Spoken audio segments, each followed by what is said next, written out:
Study IQ IAS, अब तैयारी हुई अफोर्डेबल। नमस्कार दोस्तों, स्टडी IQ देख रहे हैं आप और मैं हूं वरुण जौहरी।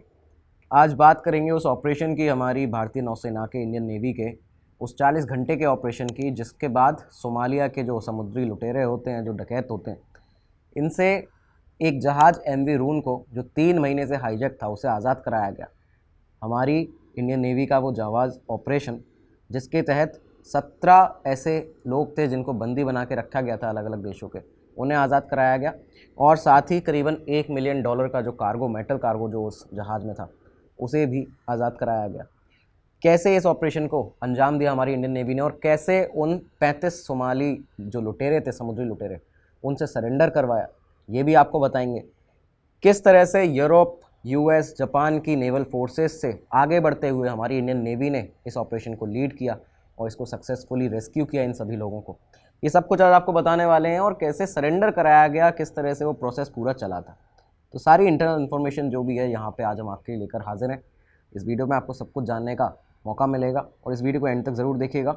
एंड में आपको पता ही है क्या होने वाला है। आपके जो सवाल पिछले वीडियोज़ पर आए होंगे, उनके हम जवाब भी देंगे।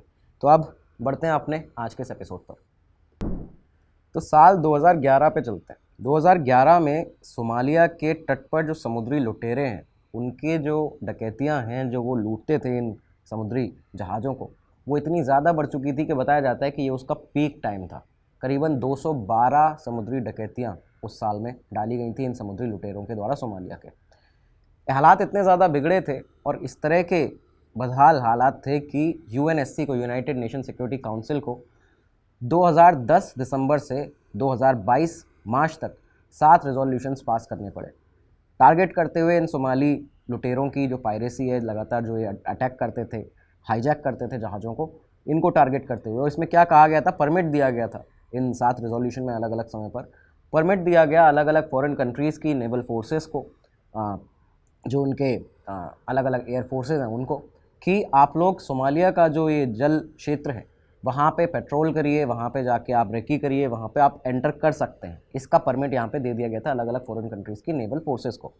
ये सब दिया जाता है। और साथ में जो यूरोप की यूरोपियन यूनियन नेवल फोर्स है, उसके एक ऑपरेशन अटलांटा को भी यहाँ पे ऑथोराइज़ कर दिया गया था कि आप यहाँ पे ऑपरेशन अटलांटा चला सकते हैं, जो सोमालिया पायरेट्स की जो पायरेसी है, जहाज़ों को डकैती डालते हैं, इसको बंद करने के लिए। ये सब कुछ यहाँ पे किया गया। US लेड फोर्सेस भी यहाँ पे यूरोप के साथ में काम कर रही थी, लेकिन कोई भी खास फर्क पड़ नहीं रहा था। समुद्री जहाज़ों को ये लगातार निशाना बनाते थे। सोमालिया के जो पायरेट्स थे, समुद्री लुटेरे थे, घात लगाकर शिकार करते थे। और इस तरह से इन लोगों ने क्या किया कि 2017 आता है, 2017 में एक बहुत बड़ा एक हाईजैकिंग इन्होंने की थी, जो एक ऑयल टैंकर था, एरिस नाम का एक जहाज़ था, तो यहाँ पे उसकी हाईजैकिंग की। उसके बाद 2019 में अप्रैल में क्या था कि करीबन 23 लोग थे एक छोटे से जहाज़ में, मछुआरे थे, और उन लोगों को यहाँ पे बंदी बना लिया गया था। ये सारी चीज़ें चल रही थी। इन सब इंसिडेंट्स को देखते हुए भारतीय नौसेना ने क्या किया कि जून 2019 की बात है, जून 2019 में गल्फ़ ऑफ ओमान और पर्शियन गल्फ़, इन दोनों जगह पे, इन दोनों रीजन्स में जितने भी हमारे जो व्यापारी जहाज़ हैं या जो भी हमारे इंडियन वेसल्स होते हैं, उनकी सिक्योरिटी सेफ्टी को देखते हुए, बाकी उस एरिया की सिक्योरिटी सेफ्टी को देखते हुए, तो ये निर्णय लिया गया कि 19 जून 2019 से हमारी जो इंडियन नेवी है, वो एक ऑपरेशन को लॉन्च करेगी, ऑपरेशन संकल्प। किस तरह से इसको लॉन्च किया जा रहा था कि इस रीजन की, जो गल्फ़ रीजन था, इसकी सिक्योरिटी को देखते हुए मैरिटाइम सिक्योरिटी ऑपरेशंस, यानी समुद्री सुरक्षा संचालन के तहत यहाँ पे ऑपरेशन संकल्प को हमारी इंडियन नेवी लॉन्च करती है। क्यों किया गया था? क्योंकि हमारे जो इंडियन वेसल्स हैं, जो जहाज़ हैं, उनकी सेफ्टी सिक्योरिटी को हम एश्योर कर सके, इंडियन नेवी उनकी सेफ्टी सिक्योरिटी को एश्योर कर सके।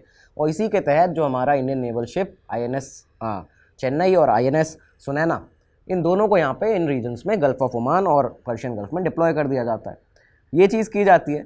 अब तक ये माना जाता था कि ये जो हॉर्न ऑफ अफ्रीका का जो तट है, और वहाँ से जो तट है हमारे भारत का, जो इंडियन कोस्ट है, वहाँ तक का ये जो रीजन है, ये शिपिंग के लिए हाई रिस्क जोन है, मतलब रेड अलर्ट जोन इसको कहा जाता था उस पूरी कम्युनिटी के अंदर।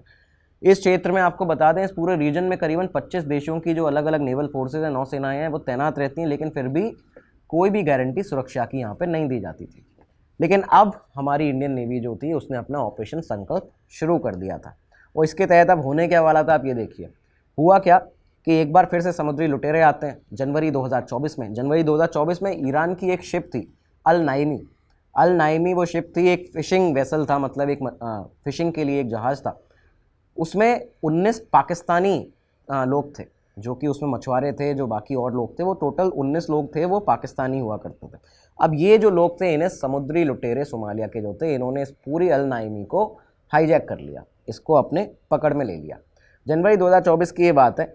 इंडियन नेवी ने अपना जो वॉरशिप है हमारा INS सुमित्रा, उसे भेजा और यहाँ पे जनवरी 2024 में ही सक्सेसफुली इन 19 पाकिस्तानियों को, उन लोगों को, उस शिप को रेस्क्यू कर लिया जाता है सोमालिया के पायरेट से। इंडियन नेवी ने अपना कारनामा, एक जाबाज कारनामा करके दिखा दिया था। पाकिस्तानी 19 लोगों को छुड़ा लिया गया यहाँ पे। लेकिन इस बीच में आपको एक और चीज़ बता दें कि एक और शिप था जिसके ऊपर इंडियन नेवी की नज़र थी।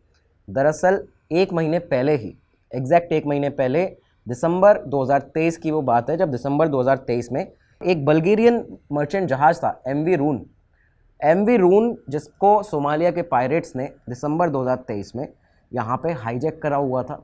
और ये वो जहाज़ था जिसके अंदर $1 मिलियन के कार्गो मेटल्स, जो मेटल का वो कार्गो लेकर जा रहा था जहाज़, वो था। साथ में 17 क्रू मेंबर्स थे अलग अलग देशों के, और करीबन 35 सोमालिया के जो पायरेट्स थे, जो लुटेरे थे, इन्होंने इस जहाज़ को यहाँ पे पकड़ लिया था। लेकिन ये जो लुटेरे थे, ये नहीं जान रहे थे इस समय तक कि इंडियन नेवी जो है, ये जहाज़ और ये लुटेरे उनके सर्विलांस पर है।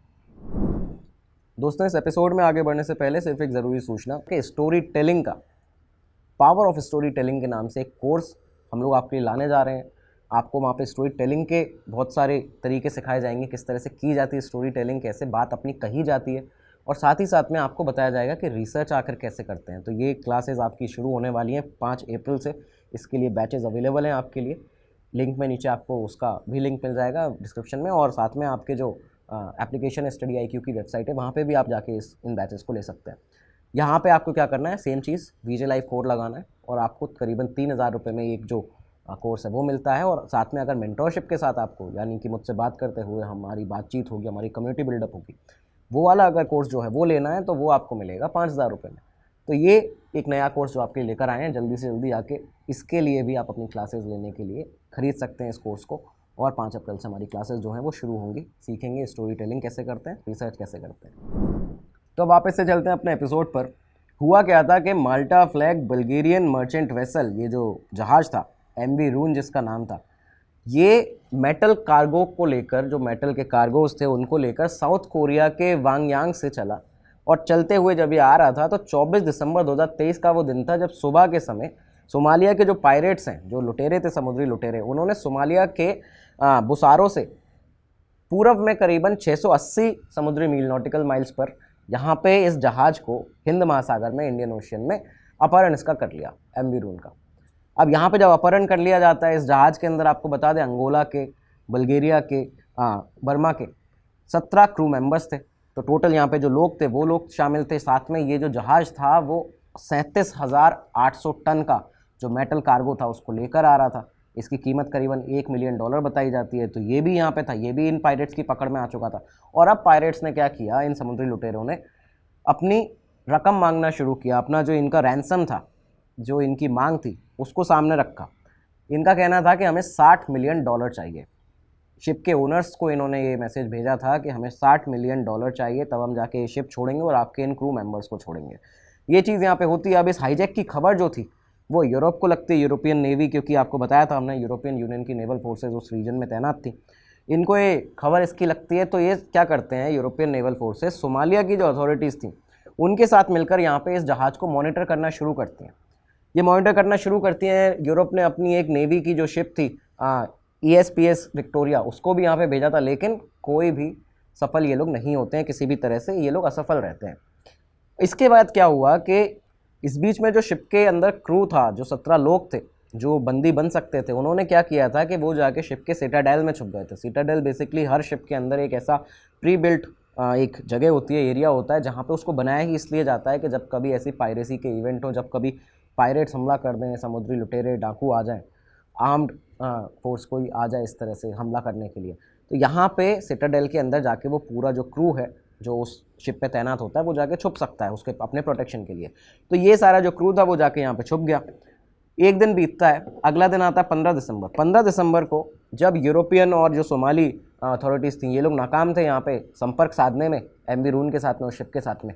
यहाँ पे हमारे इंडियन नेवी का एक एयरक्राफ्ट, एक P-8 मैरीटाइम पेट्रोल एयरक्राफ्ट, ये यहाँ पे उस एरिया में जाता है और उस एरिया में जाके जहाज के अंदर जो क्रू था सिटाडेल के अंदर जो छुपे थे, उनसे वो संपर्क साधने में सक्षम हो जाते हैं, मतलब वो उसमें सक्सेसफुल हो जाते हैं। संपर्क यहाँ पे कांटेक्ट जो है इस्टेब्लिश कर लिया जाता है उस जहाज़ के साथ में, हमारे इंडियन नेवी के एक एयरक्राफ्ट ने, P-8 मैरीटाइम पेट्रोल एयरक्राफ्ट ने। अब आप ये देखिए यहाँ पे कि इंडियन नेवी उस समय, क्योंकि यूरोप ने जापान की भी मदद ली थी, जापान का भी एक शिप था नेवल फोर्सेस का, वो भी यहाँ पे तैनात था, वो भी आया हुआ था बीच में। लेकिन जापान, US, यूरोप, इन तीनों की नेवल फोर्सेस से आगे बढ़कर हमारी इंडियन नेवी जो थी इस पूरे ऑपरेशन को अब लीड करने लगी थी, लीड करना शुरू करती है। अब तक क्रू मेंबर्स जो थे वो सिटाडेल में छुपे हुए थे शिप के अंदर, लेकिन बाद में हुआ क्या कि ये जो लुटेरे थे, समुद्री लुटेरे सोमालिया के, कई दिनों तक ये लोग यहाँ पे क्योंकि रहे हैं, महीनों तक, 3 महीने तक बताया जाता है इस शिप को हाईजैक करके रखा गया था। तो बाद में हुआ ये कि ये जो लुटेरे थे वो सिटाडेल के अंदर घुस गए और वहाँ से जो 17 क्रू मेंबर्स थे उनको निकालने के बाद उन्हें बंदी बना लिया गया। उन्हें बंदी बना के ये लोग रख लेते हैं। और अब जो था ये बड़ा टास्क होने वाला था, क्योंकि पायरेट्स ने जो 17 क्रू मेंबर्स थे उनको बंदी बना लिया था। $1 मिलियन का जो कार्गो था, मेटल कार्गो, वो भी उनके कब्ज़े में था, और ये जो एमवी रून शिप है वो भी उनके कब्ज़े में था। तो अब यहाँ पे काफ़ी दिन निकल जाते हैं। जब इतने दिन निकल गए, इंडियन नेवी ने क्या किया, क्योंकि हम मैरीटाइम सिक्योरिटी ऑपरेशंस के तहत, यहाँ पे समुद्री सुरक्षा संचालन के तहत लगातार एक्सटेंसिव सर्वेलेंस जो है हमारी इंडियन नेवी इस जहाज़ पे कर रही थी। हम संपर्क में थे, पकड़ में थे उस जहाज़ को कि उसका मूवमेंट जो था, उस सर्वेलेंस के आधार पर हम उसका मूवमेंट जो था वो ट्रैक कर पा रहे थे। इंडियन नेवी उसमें भी सक्षम थी। इसी चीज़ को देखते हुए जब नेवी ने ये देखा कि ये जो जहाज़ है ये सोमालिया की तरफ दोबारा से वापस बढ़ रहा है और अब करीबन 260 नॉटिकल मील ये सोमालिया से दूर रह गया है, तो यहाँ पे वो पल था जब INS कोलकाता को ये आदेश दिया जाता है कि अब आप जाइए और सोमालिया से 260 मील दूर, करीबन ये जहाज़ है 260 नॉटिकल मील दूर, यहाँ पे जाके आपको इस जहाज़ को अब रोकना है। इसी के बाद जब ये करीबन 3 महीने हो चुके थे, अब तक आप ये ध्यान रखिएगा 3 महीने का समय निकल चुका है, हाईजैक है ये एमवी रून जहाज़। अब हमारी INS कोलकाता को ये फाइनली आदेश मिला है, इंडियन नेवी को आदेश मिला है कि अब आपको ये ऑपरेशन करना है, इसे सक्सेसफुली कंप्लीट करना है। और इसी के साथ हमारे जो ऑपरेशन था जो इंडियन नेवी का, ये यहाँ से शुरू हो जाता है। INS कोलकाता आगे बढ़ता है और जाके इस जहाज़ के पास में अपना एक जो पोजीशन थी उसको लेता है। इसी के साथ क्या हुआ कि 15 मार्च 2024 की ये बात है। 15 मार्च 2024 को INS कोलकाता के जो नेवल ऑफिसर्स थे उन्होंने एक ड्रोन की मदद से यहाँ पे शिप के ऊपर ये देखा और उस ड्रोन को इस तरह से घुमाया, वहाँ पे इस तरह से चलाया कि हमें ये पता चलता है कि 35 सोमालिया समुद्री लुटेरे हैं जिनके पास में हथियार हैं और वो इस शिप पर तैनात हैं। इन्होंने ही उन 17 लोगों को बंदी बना के रखा है। ये इन्फॉर्मेशन सामने आती है। और इसके बाद एक और चीज़ हुई कि जब इन सोमाली पायरेट्स में से एक ने उस ड्रोन को देखा अपने जहाज़ के एमवी रून के ऊपर घूमते हुए, जिस पे इन लोगों ने कब्जा कर रखा था, तो उन सोमालिया पायरेट ने उस ड्रोन पर गोलियां चलाना शुरू कर दी और गोली लगने से वो ड्रोन जो था वो गिर भी गया।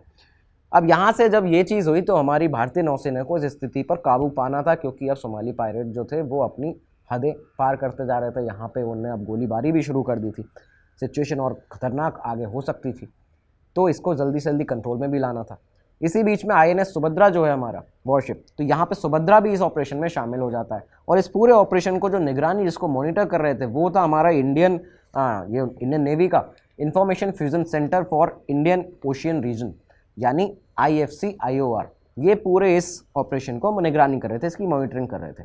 इस बीच में INS कोलकाता के जो नेवल ऑफिसर्स थे उन्होंने जब सोमालिया पायरेट्स के उस जहाज़ पर एमवी रून पे जो तैनात थे उनसे जब सरेंडर करने की मांग की, जब उनसे नेगोशिएशन का एक पहला कदम शुरू हुआ, उनसे जब कहा गया कि आप सरेंडर करिए, तो पायरेट्स ने, उन समुद्री लुटेरों ने INS कोलकाता पर फायरिंग शुरू कर दी। जैसे ही इन लोगों ने ये फायरिंग जब शुरू की थी, इसी के साथ इंडियन नेवी ने अपना अगला कदम रखा था। अगला कदम क्या बढ़ाया गया कि इंडियन एयरफोर्स के एक एयरक्राफ्ट C-17 ने 2 CRRC बोट्स, जो असॉल्ट बोट्स होती हैं, उन्हें लेकर, और 8 हमारी इंडियन नेवी के जो 8 मार्कोस कमांडोज, जो हमारे मरीन कमांडोज जो हैं, शानदार हमारे मार्कोस 8, उनको लेकर ये जो एयरक्राफ्ट था इसने भारत से करीबन 1400 नॉटिकल मील दूर जो एमवी रून था जहाज़, वो जिस जगह मौजूद था उसके ही जल के पास में, उस पानी के पास में, वहाँ पे जाके इन सारे लोगों को, यानी हमारे 8 मार्कोस कमांडोज को और 2 असॉल्ट बोट्स को CRRC, इन्हें जाके वहाँ पे छोड़ देता है उसके पास में। और इसी के साथ ये जो भारतीय नेवी ने कदम उठाया था ये इंटरनेशनल जो लॉज हैं उनके अंदर ही था, क्योंकि आप अगर ये देखें इंटरनेशनल लॉज के तहत जब काउंटर पायरेसी होती है, जब हाईजैकिंग का इस तरह के अटैम्प्ट्स होते हैं समुद्र में, तब वहाँ पे अपने सेल्फ डिफेंस में, क्योंकि समुद्री लुटेरों ने फायरिंग कर दी थी, तो अपने सेल्फ डिफेंस में आप यहाँ पे मिनिमल जो फोर्स होती है उसको भेज सकते हैं, जिससे कि जो पायरेट थ्रेट है उसको आप न्यूट्रलाइज कर सकें। तो ये आप ऐसा कर सकते हैं, अपने नेसेसरी एक्शंस जो हैं ले सकते हैं। तो ये इंटरनेशनल लॉज के अंडर ही किया गया था इंडियन नेवी की तरफ से। तो हमने अपने मार्कोस को वहाँ पे भेज दिया था, इंडियन नेवी के मार्कोस पहुँच गए थे। समुद्री लुटेरों की फायरिंग का जवाब देते हुए सामने से जो हमने जवाबी कार्रवाई की, तो क्या किया कि आईएनएस कोलकाता ने एमवी रून की जो जहाज़ था जिसको इन्होंने कैद करके रखा था लुटेरों ने, उसके स्टीयरिंग व्हील सिस्टम को और जो नेविगेशनल हेल्प थी उसे डिस्ट्रॉय कर दिया, उसको डिसेबल कर दिया। जब ये चीज़ होती है तो जो लुटेरे थे उन्हें जहाज़ रोकना पड़ा, और अब इसके बाद में फाइनली शुरू हुआ था वो जो 40 घंटे का, जिसको हम ऑपरेशन कहते हैं, जो 40 घंटे का हार्ड नेगोशिएशंस थे वो इसके बाद यहाँ से शुरू हो जाते हैं। तो अब आप देखिए कि हमारे इंडियन नेवी की 2 CRRC बोट्स, असॉल्ट बोट्स, वो भी वहाँ पे मौजूद है। नेविगेशन सिस्टम और जो स्टीयरिंग सिस्टम था ये इस जहाज़ का, एमवी रून का, जिसको पकड़ के रखा है इन समुद्री लुटेरों ने, उसको बंद कर दिया, डिसेबल कर दिया इंडियन नेवी के आईएनएस कोलकाता ने। साथ में हमारे 8 मार्कोस कमांडोज भी वहाँ पे मौजूद है। इन समुद्री लुटेरों को बचने का अब कोई रास्ता नहीं है, सरेंडर करना ही करना है। तो इसके बाद ये जो हार्ड नेगोशिएशन शुरू हुए, करीबन 40 घंटे इसमें लगे, लेकिन इन एफर्ट्स के बाद, जिसमें कहा जाता है कि ये जो नेगोशिएशंस हुए, इन एफर्ट्स की वजह से उन 35 सोमाली पायरेट्स ने, उन लुटेरों ने सरेंडर करने का निर्णय लिया। ये लोग यहाँ पे सरेंडर करते हैं। और साथ ही साथ एक बड़ी चीज़ यहाँ पे जो थी, ये क्या कर रहे थे इस बीच में, कि जब भी इन्हें लगता था कि कोई ना कोई ऐसा अटैक सामने से होने वाला है, कोई भी हमला होने वाला है, तो इन्होंने क्या किया था कि जो 17 क्रू मेंबर्स थे उनको जहाज़ के आगे खड़ा करके, एक तरह से ह्यूमन शील्ड की तरह अपने आगे उनको खड़ा करके रखा था कि अगर कोई हमला होता है तो हमें कुछ ना हो, इन लोगों को, इनकी जान अगर चली जाए तो जा सकती है। ये चीज़ भी यहाँ पे करके रखा था कि जो क्रू मेंबर्स थे 17, जिनको बंदी बना के रखा था, उनको ह्यूमन शील्ड की तरह यूज़ कर रहे थे। लेकिन इंडियन नेवी के हमारे कमांडोज के सामने, ऑफिसर्स के सामने नहीं इनकी चलने वाली थी। और 40 घंटे का ये जो ऑपरेशन होता है उसके बाद वो सक्सेसफुल जो नेगोशिएशन जो सामने आया, उसके तहत इन 35 समुद्री लुटेरों ने सोमालिया के सरेंडर किया भारतीय नौसेना के सामने। एक भी इंजरी, हमारे किसी भी जो क्रू मेंबर्स थे जिनको बचाना था उनको, किसी को कोई इंजरी नहीं हुई। साथ में 17 के 17 क्रू मेंबर्स को सेफली भारत वापस लाया जाता है। यहाँ पे 35 जो सोमालिया के पायरेट्स थे जिनको सरेंडर कराया गया था, इन्हें पकड़ के भारत वापस लाया जाता है। और ये ऐसा पहली बार था पिछले 10 सालों में जब इतनी बड़ी संख्या में 35 ऐसे सोमाली पायरेट्स को यहाँ पे पकड़ा गया हो। तो ये चीज़ यहाँ पे सामने थी। पकड़ने के बाद में इन्हें मुंबई वापस लाया गया भारत में, और इसके बाद जो भी कानूनी प्रक्रिया है आगे, उसके लिए यहाँ पे इनके ऊपर मुकदमा चलाया जाना है। ये भी लगातार चल रहा है। और इस एक्शन के साथ में हमारी भारतीय फोर्सेज ने, हमारी इंडियन नेवी ने ये सिद्ध कर दिया, ये बता दिया है कि पूरी दुनिया में हमारी टक्कर का कोई भी नहीं है। इंटरनेशनल मैरिटाइम ब्यूरो की, IMB की जो एनुअल रिपोर्ट एक आई है पायरेसी की और आर्म रॉबरी की, ये जो रिपोर्ट है इसको देखते हुए ये सामने आता है कि 2022 में आर्म रॉबरी के और जो समुद्री डकैतियाँ थी, इसके जो केसेस थे वो 115 थे, और 2023 में ये आंकड़ा 120 पहुंच चुका है। तो ये 5 ऐसी घटनाएं जो हैं ये ज़्यादा उसमें हुई थी 2023 में। लेकिन आपको बता दें कि अब ये जो आंकड़ा है ये हो सकता है इस साल से कम हो जाए, क्योंकि हमारी इंडियन नेवी जो है वो लगातार हमारे उस जल क्षेत्र में तैनात है, और साथ ही साथ में ऐसे पायरेट्स, ऐसे समुद्री लुटेरों से निपटने के लिए हमेशा तैयार है। तो ये था आज का हमारा एपिसोड। हमने आपको बताया उस 40 घंटे के ऑपरेशन के बारे में जो हमारी इंडियन नेवी ने वो जाबाज ऑपरेशन किया, लोगों को बचा के लाए और साथ में उन 35 पायरेट्स को सरेंडर भी कराया। ये था वो ऑपरेशन। उम्मीद है आपको ये वीडियो पसंद आया होगा। काफ़ी दिनों से डिमांड भी आ रही थी इस टॉपिक की, तो आज ही आपके लिए वीडियो लेकर हाजिर थे। आपके और भी टॉपिक को हम देखते हैं, उनके लिए भी वीडियो जो है आपके वो लेकर आए जाएंगे। अब आपका जो हर वीडियो के एंड में अब हम जो करने लगे हैं जो है कि आपके कुछ जो सवाल हैं उनके आंसर देना, उनके जवाब देना। तो आपके कुछ जो क्वेश्चंस हैं उनको ले लिया जाए। पिछले वीडियोस पे जो सवाल आए थे तो उनके जवाब आपको देने का समय आ चुका है। जी, तो कुछ आपके जो सवाल टीम ने शॉर्टलिस्ट किए हैं तो उनके बारे में बात कर लेते हैं। सबसे पहले भानु प्रताप जायसवाल जी का एक सवाल आया है। उन्होंने कहा है कि सर प्लीज़ मेरे कमेंट का आंसर कीजिएगा, अगर कोई पुलिसमैन मिसबिहेव करता है और हम वीडियो बनाएं तो मोबाइल भी डिस्ट्रॉय कर देता है, उस केस में हम लीगल क्या एक्शन ले सकते हैं? प्लीज़ आपका ये कमेंट का आप जवाब इंतज़ार आपका रहेगा। थैंक यू सबसे पहले तो भानु प्रताप जायसवाल जी। और इसका जो जवाब है वो ये है कि बिल्कुल आप किसी भी पुलिस ऑफिसर के ऊपर, किसी भी पुलिस वाले के ऊपर या कोई भी सीनियर ऑफिसर भी हो उसके ऊपर भी आप कंप्लेंट रजिस्टर करा सकते हैं। इसके अलग अलग प्रोसेस होते हैं। अगर मान लीजिए आपसे किसी पुलिस वाले ने मिसबिहेव किया है तो यहाँ पे आप जाके अपने नज़दीकी पुलिस स्टेशन में, उस एरिया के, वहाँ पे किसी पुलिस ऑफिसर से कंप्लेंट रजिस्टर करा सकते हैं। लेकिन वहाँ पे एक बात ये कही जाती है लॉयर्स के भी द्वारा कि साथ में एक अपने लॉयर को लेकर ज़रूर जाइएगा।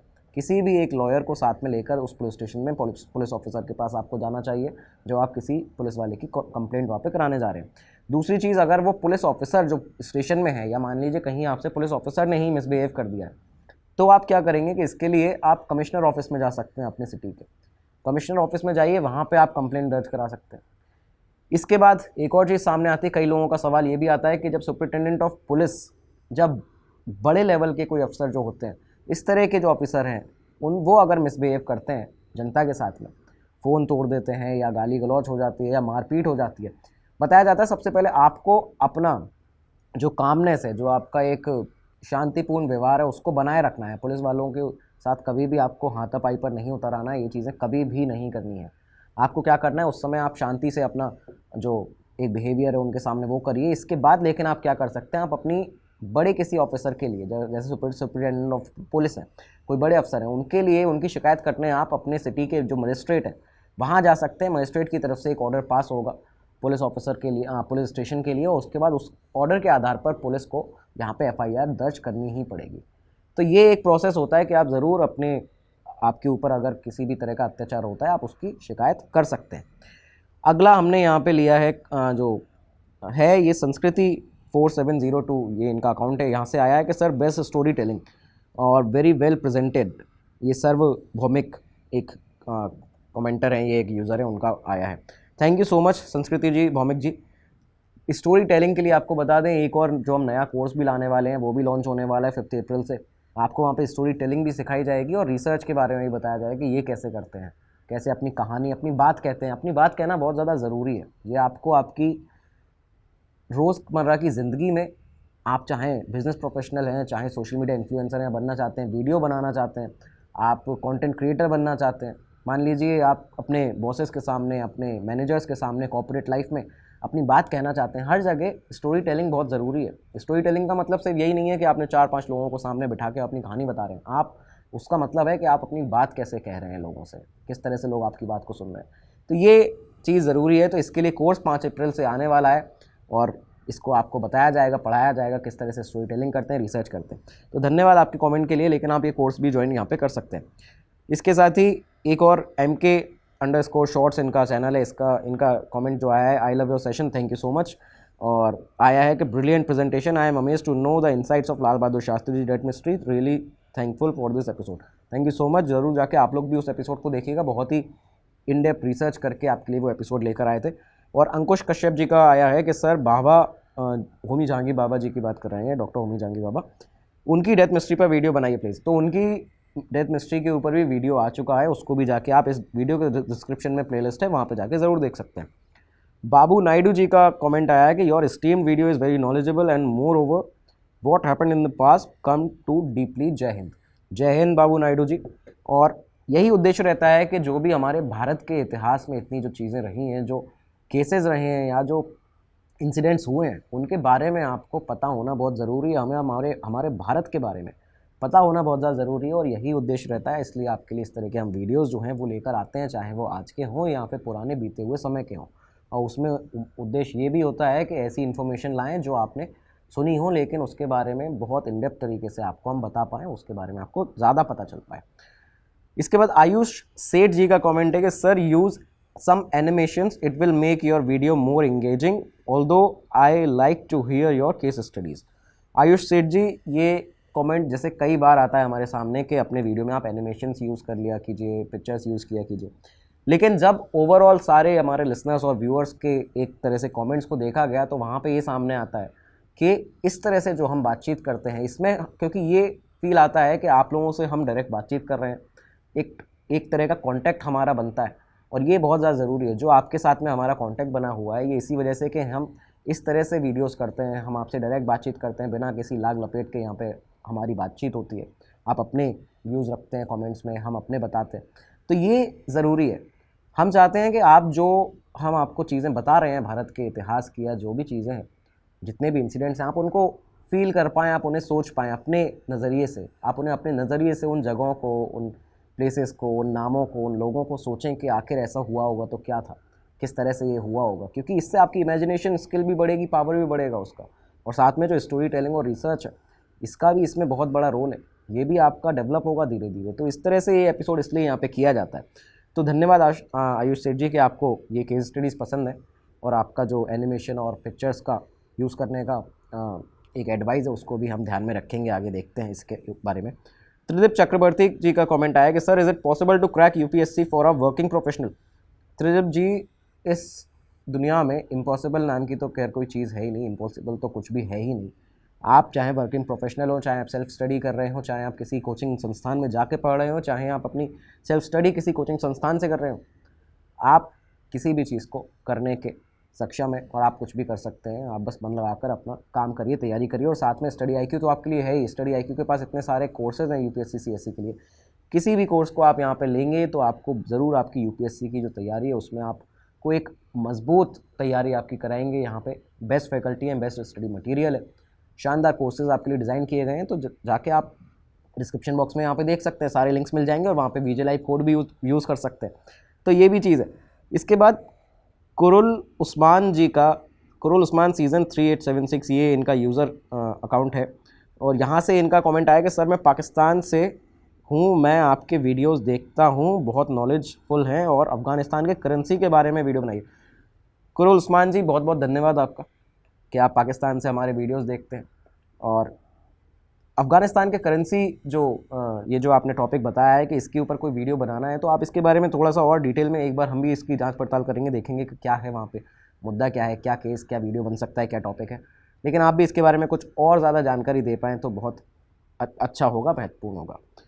सनी एक्सप्लोरर के नाम से ये इनका अकाउंट है, इन्होंने कमेंट किया है कि your presentation is too good, it feels like story is happening now. I was searching all those areas on map and just imaging those moments. Exactly हम इसी चीज़ की बात कर रहे हैं कि हम एनिमेशन और बाकी चीज़ें अपनी वीडियो में क्यों यूज़ नहीं करते, क्योंकि ये जो चीज़ है कि जैसे सनी इनका कहना है कि आई was searching all those areas on map and just imaging those moments. तो मतलब हम चाहते हैं कि आप जो है अपने तरीके से उन चीज़ों को जो हम आपको बताते हैं, वो फैक्ट्स, वो रिसर्च, उसको आप अपने तरीके से सोच पाएँ कि आखिर वहाँ पे किस तरह से क्या चीज़ हुई होगी, आखिर क्या क्या चीज़ें देश में होती हैं, सिस्टम के अंदर क्या क्या होता है। तो यही उद्देश्य रहता है। तो आज यही कमेंट थे जो शॉर्टलिस्ट हुए थे। इस वीडियो के डिस्क्रिप्शन में भी आप अपने कमेंट्स, अपने सवाल, क्वेरीज़ हमसे पूछ सकते हैं, मुझसे पूछ सकते हैं। मेरे सोशल मीडिया हैंडल्स पर, इंस्टाग्राम, फेसबुक पर भी जुड़ सकते हैं, वहाँ पे अपने सवाल पूछ सकते हैं, आपसे बातचीत की जाएगी और आगे आने वाले वीडियो में आपके सवालों को लिया भी जाएगा। तब तक के लिए दीजिए इजाज़त, मिलते हैं अगले एपिसोड में। नमस्कार, धन्यवाद, जय हिंद। स्टडी IQ IAS, अब तैयारी हुई अफोर्डेबल।